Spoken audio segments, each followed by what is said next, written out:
आज हम लोग देखने जा रहे हैं 3.2 जो आपका क्लास 10th का जो थर्ड चैप्टर है linear equation in two variable, उसका क्वेश्चन नंबर सेकंड, थर्ड का second. The larger of two supplementary angle exceed the smaller number by 18। अब सप्लीमेंट्री एंगल आप लोग जानते हो क्या होता है। सप्लीमेंट्री एंगल ये होता है कि कोई भी दो एंगल को प्लस करने पर x प्लस वाई करने पर 180 आए। इसी टाइप से इसका कॉम्प्लीमेंट्री भी एंगल होता है, कॉम्प्लीमेंट्री करके, जिसमें x और प्लस वाई करके 90 आना चाहिए। ठीक है, सप्लीमेंट्री अगर लिखा होगा तो 180 और अगर कॉम्प्लीमेंट्री लिखा होगा तो 90, ऐसे होता है। तो आपके पास ये तो है नहीं अभी क्वेश्चन में, अगर होता तो वैसे करवाता। यहाँ पे लिखा हुआ सप्लीमेंट्री एंगल, तो सप्लीमेंट्री एंगल का मतलब होता है कि दो एंगलों को प्लस करने पर क्या आएगा, 180 आएगा।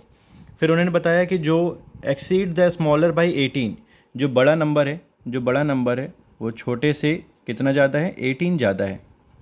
जो बड़ा नंबर है वो छोटे से 18 ज़्यादा, या फिर आप ये लिख सकते हो x माइनस का y इक्वल टू 18। बड़े नंबर में से छोटा माइनस कर दो तो 18 आ जाएगा। कोई भी इक्वेशन लेके चल सकते हो, या तो ये या तो ये, कोई भी दोनों में से कोई भी इक्वेशन आप लेके चल सकते हो इसमें। तो होगा क्या कि हमारे पास एक इक्वेशन ये आ गई, दूसरी इक्वेशन ये आ गई। ठीक है, अब x इक्वल टू यहाँ पर क्या आ गया, y प्लस का 18, x equal to Y plus का 18। अब इस वाले x की जगह पर इसमें y प्लस का 18 पुट करेंगे तो y प्लस का 18 प्लस का y equal to 180। y plus Y कितना हो जाएगा, 2y, 180, 18 इस साइड आएगा तो माइनस का 18, 180 में से 18 आप माइनस करोगे तो 2 आएगा, 7 में से 1 गया 6, 162, 162, y यहीं पर रहा, 2 नीचे आ गया, कट करेंगे तो 81, y की वैल्यू कितनी आ गई, 81। अब हमारे पास जो यहाँ पे x की वैल्यूज़ क्या निकली थी, x की वैल्यूज़ निकली थी x equal to Y plus का 18, x equal to Y plus का 18। अभी y की वैल्यू क्या निकली हुई है, 81। तो x इक्वल टू 81 प्लस का 18, दोनों को प्लस कर देंगे तो x की वैल्यू क्या आ गई, 99। आप दोनों को प्लस करके देख लो, दोनों की जो x प्लस वाई होगा वो आपका आएगा 180 और x माइनस का y आएगा वो 18 आएगा। करके आप लोग देखना चाहो तो देख सकते हो, x की वैल्यू 99, y की वैल्यू 18। अब डिग्री लगाना चाहो तो आप डिग्री लगा सकते हो। ये क्वेश्चन हो गया। क्वेश्चन में कह रहा था the larger of two supplementary angle exceed the smaller number by 18। दो इक्वेशन मान ली, x plus Y equal to 180, x minus का y इक्वल टू 18, या x equal to Y plus का 18, दोनों को सिंप्लीफाई किया, वैल्यूज पुट की, तो वहाँ पे y की वैल्यू आ गई 81। y की वैल्यू जब पुट किया तो x की वैल्यू आ गई 99 सॉरी। अपने पास अब दूसरा क्वेश्चन है यहाँ पे, third question. The coach of a cricket team, किसी एक कोच, जो कोई क्रिकेट टीमों कोई कोच था, उसने परचेज़ किया, बाई किया, क्या बाई किया हुआ है, 7 बैट और 6 बॉल्स उसने परचेज़ किया, कितने रुपए की, इतने रुपीज़ की। ठीक है, उसके बाद जो उसने जो परचेज़ किया हुआ है 3 बैट और 5 बॉल्स को इतने रुपीज़ की। तो हमें फाइंड आउट करना है बैट और बॉल को, कि टोटल बैट, इंडिविजुअल एक बैट और इंडिविजुअल एक बॉल की कॉस्ट कितनी आई। ठीक है, तो अगर हम लोग बैट को मान के चलते हैं कि जो बैट की वैल्यू अगर हम लोग x ले लें और बॉल की वैल्यू को अगर हम लोग y ले लें, तो इक्वेशन बनेगी पहले के लिए 7x, क्योंकि 7 बैट खरीदे हुए थे, प्लस में 6y, 6 बॉल खरीदे थे, कितने रुपीज़ की, 3800 रुपीज़ की। ठीक है, दोबारा उसने ख़रीदा 3 बैट और 5 बॉल इक्वल टू 17 इतने रुपीज़ की। तो हमारे पास यहाँ पे इक्वेशन बन करके आ गई है कि बैट की वैल्यू को अगर हम लोग ने x लिया और बॉल की वैल्यूज़ को y, तो इक्वेशन, ये दोनों इक्वेशन बन गई, ये दोनों हमारी इक्वेशन बन गई। अब इसी को हम लोग सब्स्टिट्यूशन मेथड से फाइंड आउट करेंगे। कैसे करेंगे, लेट्स सपोज 7x ले लिया, 6y ले लिया, 3800 ले लिया, ये नंबर इस साइड आएगा तो 7x इक्वल टू 3800 माइनस का 6y, इसमें से माइनस होगा नहीं है क्योंकि y वहाँ पे लिखा हुआ है। इसको ऐसे ही लिख करके ये वाला जो 7 होगा वो नीचे डिवाइड में आ जाएगा, उधर मल्टीप्लाई में था, इस साइड आकर के डिवाइड में हो जाएगा। अब जो ये है वो हमारे पास क्या है, x की वैल्यू, और ये x की वैल्यू इस वाली इक्वेशन में पुट होगी। लिख लेते हैं equation, 3x plus 5y equal to 7 1750। इसमें इसकी वैल्यूज़ पुट करेंगे। किसकी वैल्यूज़ पुट करनी है? एक्स की वैल्यू क्या है? 3800 माइनस का 6y अपॉन में 7। ये वैल्यूज़ पुट किया, 5y लिखा, ये नोट कर लिया। ठीक है, अब इसके बाद हमें क्या करना है? ब्रैकेट ओपन करना है। अब ये 7 से 3 कट नहीं रहा है, कट रहा होता तो काट देते। अभी क्या करना पड़ेगा हमें? मल्टीप्लाई। 3 मल्टीप्लाई में 3800, 3 6 18y और दोनों के अपॉन में 7, ये 5y और 1750, ये नंबर है। अब इसमें हम लोग क्या करेंगे? यहाँ पर ऐसी पोजीशन पे इन दोनों को मल्टीप्लाई कर देंगे। 3 से मल्टीप्लाई किया तो 0 0 3 8 जो 24, 2 रिमाइंडर आ गया, 2 बच गया, 3 3 जा 9, 9 प्लस 2 11, ये आ गया इसको मल्टीप्लाई करके। ठीक है, अब इसके नीचे भी 1 और इसके नीचे भी 1, उसको 7 से मल्टीप्लाई कराना पड़ेगा, प्लस माइनस करवाना है तो 18y लिख दिया। 7 5 ज़ा 35 प्लस का 35y और दोनों के नीचे 7, दोनों के नीचे 7। यहाँ पर भी 7 7 से एक बार मल्टीप्लाई करवा दें, इधर भी 7 ही लिखा हुआ है तो यहाँ पर क्या आ जाएगा? 0 7 5 ज़ा 35, 7 7 जा 49, 49 प्लस 3 52, 2 आ जाएगा, 7 1 जा 7 और ये नंबर आ गया। सबके नीचे 7, यहाँ पर सब में 7 कॉमन ले लिया, लिख दिया जाएगा यहाँ पे 1 1 4 0 0। 18 में से 35 माइनस होगा तो प्लस का 17y आएगा, इक्वल टू ये नंबर, इक्वल टू ये नंबर। ये 7 से ये 7 कट जाएगा, ये 7 से वो 7 कट जाएगा और हम लोग यहाँ पे इक्वेशन नोट कर लेंगे। 11400 plus 17y equal to 12250, equal to 12250। ये इक्वेशन है हमारे पास। इसमें यहाँ पे क्या करेंगे? ये जो नंबर है इस साइड आएगा, माइनस हो जाएगा। 12250 माइनस 11400, तो 12250 में 11400 माइनस करेंगे तो 0 5 2 में से 4 जाएगा तो 8 0 0। ठीक है, तो हमारे पास आ गया 850, माइनस करके 850 आ गया। y की वैल्यूज़ यहाँ पे नीचे से लिख देंगे। y 17 की टेबल में 85 आता है, 5 पर आता है और 0, तो y की वैल्यू हो गई 50, y की वैल्यू आ गई 50। और y की वैल्यू जो 50 है वो इसमें पुट कर देंगे। यहाँ पे y की वैल्यू जो 50 निकली है वो इसमें पुट कर देंगे। x इक्वल टू 3800, 6 मल्टीप्लाई में 50 अपॉन में 7, x इक्वल टू यहाँ पर क्या आ जाएगा? 3800 ही रहेगा। 6 5 ज़ा 30, ये 300 हो गया, अपॉन में 7। 3800 में से 300 माइनस होगा तो यहाँ पर आ जाएगा 3500। 7 से ये डिवाइड होगा तो 5 और बाकी 2 ज़ीरो, 7 5 ज़ा 35 और 2 ज़ीरो के लिए 2 ज़ीरो लग गए। ठीक, तो x की वैल्यू आ गई 500। एक बार चेक कर लेते हैं किसी भी एक इक्वेशन में पुट करके। यहाँ पे हम लोग, हमारे पास इक्वेशन थी 7x plus 6y equal to 3800। x की वैल्यू कितनी निकली? 500, पुट कर दिया। इसकी वैल्यू कितनी निकली? 50, पुट कर दिया। देखते इतने आता ही नहीं आता है, 3500 आ गया। 6 5 ज़ा 30, दोनों को प्लस करके 3800 आ रहा है। हाँ, आ रहा है। ठीक है, इस टाइप से आप लोग अगर अपना क्रॉस चेक करना चाहो तो क्रॉस चेक भी कर सकते हो। दोनों इक्वेशन में से किसी भी इक्वेशन में x और y की वैल्यूज़ पुट करेंगे तो LHS इक्वल टू RHS आएगा। अगर आ रहा है तो तब तो सही है, अगर नहीं आ रहा है तो इसका मतलब कुछ ना कुछ गलत हो चुका है। स्टार्टिंग से एक बार देख लीजिए आप लोगों के पास क्वेश्चन में बताया हुआ था कि 7 बैट और 6 बॉल जो है वो ख़रीदी गई हैं 3800 रुपीज़ की, और 3 बैट और 5 बॉल ख़रीदे गए 1750 रुपीज़ के। तो हम लोगों ने बैट को x मान लिया और बॉल को y मान लिया, इक्वेशन बनाई। इक्वेशन एक तो ये बन गई, दूसरी इक्वेशन ये बन गई, दोनों को सिंप्लीफाई किया।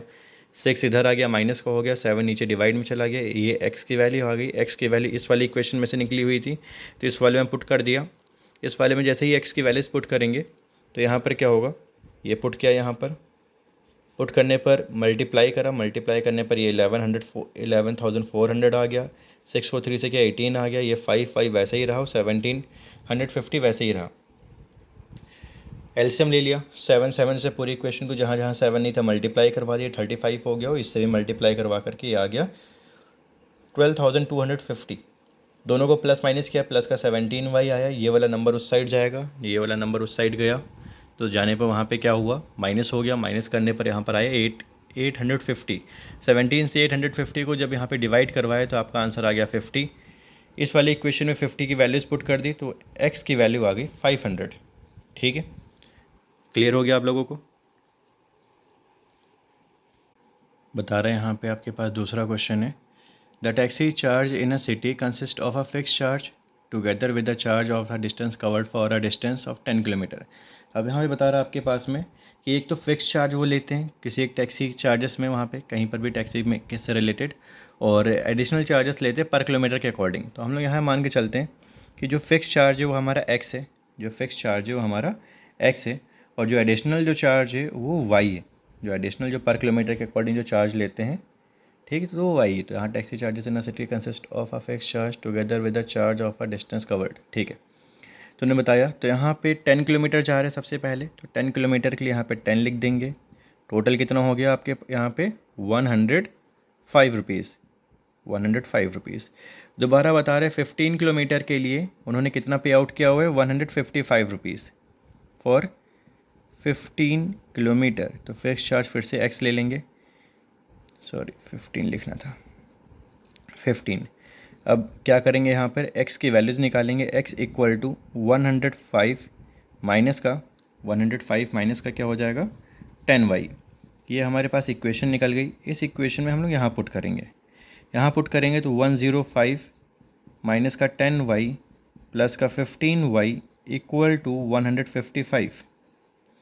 ये नंबर इस साइड आएगा, ठीक है।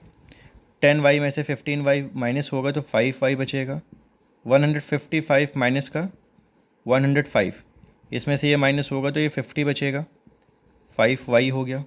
ये से ये कटा, y की वैल्यू यहाँ पर कितनी आ जाएगी 10, y की वैल्यू 10। अब इसी इक्वेशन में हम लोग यहाँ पे क्या करेंगे, इसी इक्वेशन में y की वैल्यू पुट कर देंगे, जिससे हमें क्या फाइंड आउट हो जाए,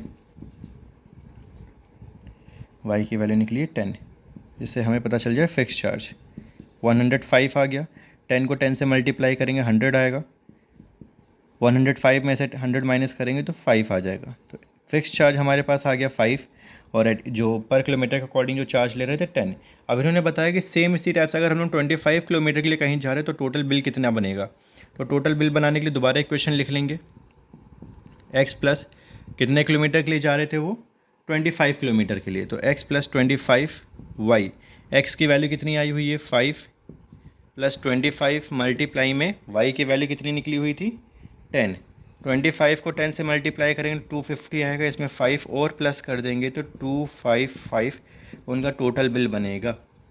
ठीक है, हमारे पास यहाँ पे 10 किलोमीटर था, 10 किलोमीटर के लिए additional charge fix charges plus kilometre के अकॉर्डिंग चार्जेस, तो 10y हो गए। पहली इक्वेशन ये बन गई, दूसरी इक्वेशन ये बन गई। इसमें से ये नंबर इधर ला करके x की वैल्यूज़ निकाल ली। x की वैल्यूज़ में जब इस वाली इक्वेशन में पुट किया गया तो वहाँ पे क्या निकला, उसका इक्वेशन पुट करके y की टर्म में कुछ आंसर निकला, y की टर्म में क्या निकला 10, y की वैल्यू इसमें पुट कर दिया गया तो x की वैल्यूज़ निकाल आई। अब दोनों जो एडिशनल चार्जेस के लिए जो 25 किलोमीटर के लिए बता रहा था वो इक्वेशन में पुट करके उसका सोल्यूशन निकाल दिया। ठीक है, नेक्स्ट आप लोगों का क्वेश्चन है कि बताया गया fraction become 9/11 if 2 is added to the both numerator and denominator. आपको पता होगा फ्रैक्शन में दो चीज़ें होती हैं, न्यूमरेटर होते हैं, डिनोमिनेटर होते हैं। अभी आपको बताऊंगा मैं, क्वेश्चन एक बार रीड कर लेते proper. If 3 is added to the both numerator and denominator it become 5/6 find them. ठीक है, ये क्वेश्चन है आपका, अभी सोल्यूशन करते हैं इसका। हमारे पास यहाँ पे क्या गिवन था, कोई एक फ्रैक्शन है वो 9/11 बन जाता है। कब बन जाता है, कोई फ्रैक्शन को हम लोग मान के चलेंगे। सबसे पहले हम लोग फ्रैक्शन देख लेते हैं। फ्रैक्शन हमारे पास क्या है, हम लोग फ्रैक्शन उसको बोलते हैं जिसको हम लोग एक ऊपर नंबर हो एक नीचे नंबर हो, तो एक न्यूमरेटर हो एक डिनोमिनेटर हो। तो न्यूमरेटर और डिनोमिनेटर कोई ज़रूरी नहीं कि इक्वल ही हो, तो उसको हम लोग ले लेंगे x और y। x और y क्या हो जाता है, क्या बन जाता है 9/11।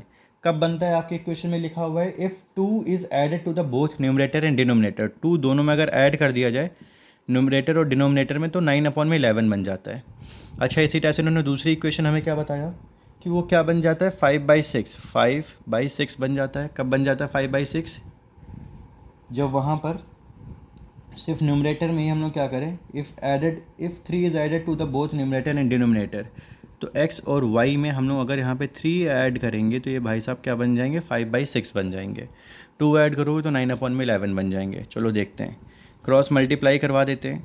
तो 11x प्लस का 22 इक्वल टू 9y प्लस का 20, 9 2 है 18 प्लस का 18, ये नंबर आ रहा है। 11 से उधर मल्टीप्लाई करवाया तो ये नंबर आ गया, उसको 9 से इस वाले नंबर को मल्टीप्लाई करवाए तो ये नंबर आ गया। इन दोनों नंबरों को इधर ले करके चलते हैं। तो 11x माइनस का 9y आपके पास ये वाला प्लस का था, इस साइड आके माइनस का हो गया। 22 ये नंबर प्लस का इधर आके माइनस हो जाएगा इक्वल टू 0।